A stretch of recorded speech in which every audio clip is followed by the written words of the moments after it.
Every rapper in the rap industry dreads being confronted by deadly goons or rival rappers. It doesn't matter how tough, notorious, or intimidating you may seem to others, if you make the wrong moves or say the wrong words to the wrong people, you're bound to get checked. Often, you'll see rappers surrounded by bodyguards at shows and events, but even that doesn't always deter gangsters from getting them checked. In this video, we'll take a look at rappers who have experienced this harsh reality. Quando Rondo.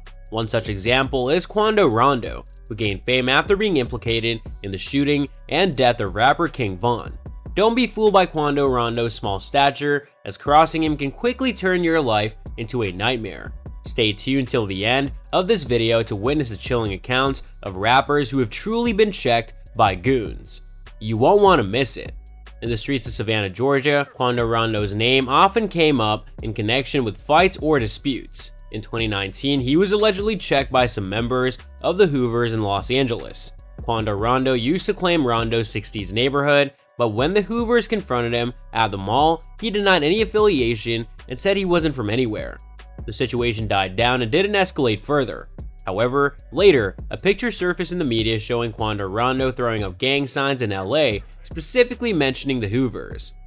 Alston Martin, a member of the Hoover gang, took to social media to call out Quando Rondo, urging him to keep that same energy when he sees him in person. Martin accused Quando Rondo of being an outsider who didn't understand the politics of LA and warned him that he had violated the rules. In August 2022, Quando Rondo was at a gas station in LA when 3 gunmen approached and fired multiple shots at his vehicle. Fortunately, Quando Rondo escaped without getting hit, but his friend, Lil Pub, lost his life on the spot.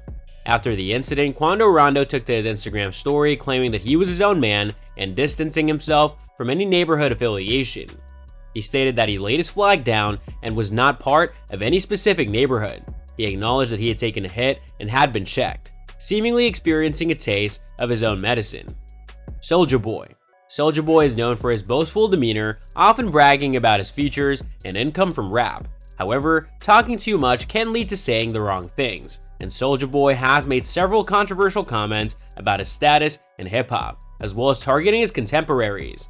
While some dismiss his antics as trolling, not everyone is willing to overlook his aggressive behavior.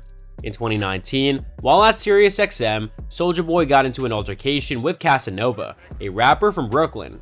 Casanova confronted Soulja Boy in a hallway, claiming that he had been disrespectful towards a woman.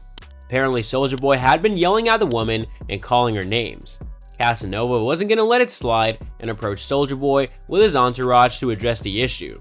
As the argument escalated, Casanova called out Soulja Boy for his behavior, saying that he was bugging out and had shit all over his face. Casanova questioned if Soulja Boy was high or drunk and told him that he didn't understand how to treat women properly.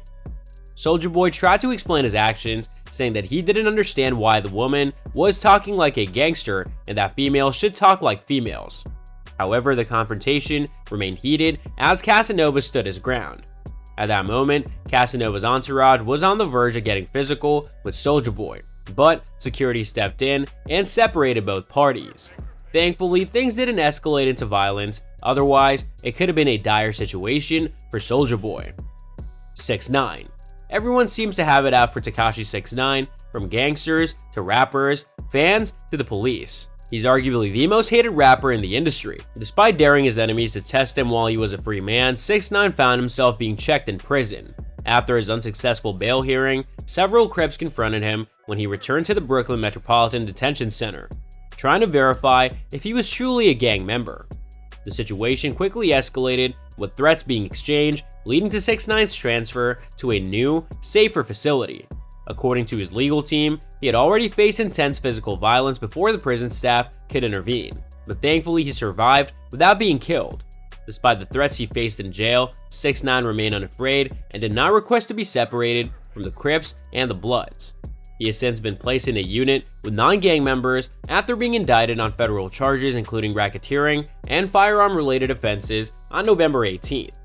6ix9ine has pleaded not guilty and his trial date has been scheduled for September 4th. Being in 6ix9ine's shoes is something you would not want to experience. The game is another name that comes to mind when talking about intimidating individuals. He's not someone you randomly pick a fight with unless you want your teeth knocked out.